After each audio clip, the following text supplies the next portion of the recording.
Well, Reza Aslan was a Christian but converted back to the faith of his forefathers. It's Islam.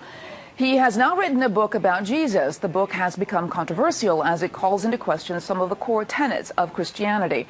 The book is called Zealot, The Life and Times of Jesus of Nazareth. And Reza joins me now from Los Angeles. Welcome. Thank you for having me. Well, this is an interesting book. Now, I want to clarify, you're a Muslim, so why did you write a book about the founder of Christianity?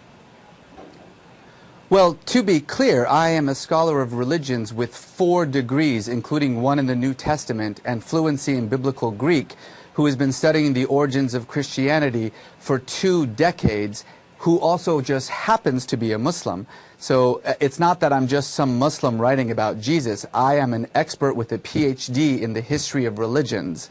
But I've been obsessed with Jesus. It still begs the question, why would you be interested in the founder of Christianity? Because it's my job as an academic. I am a professor of religion, including the New Testament. That's what I do for a living, actually.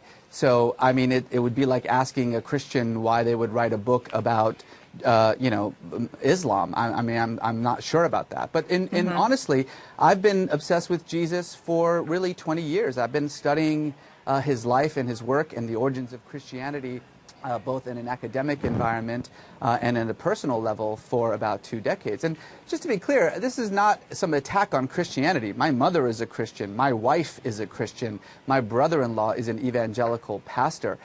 Anyone who thinks that this book is an attack on Christianity has not read it yet.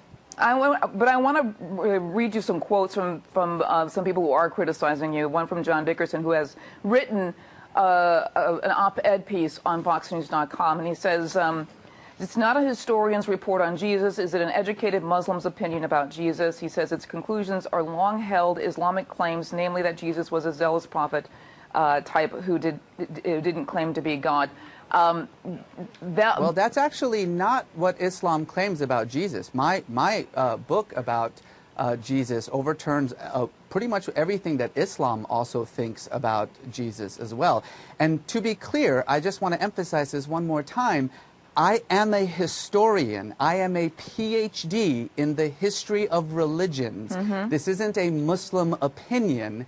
This is an academic work of history, not about the Christ or about Christianity for that matter. It's about a historical man who walked the earth 2,000 years ago in a land that the Romans called Palestine.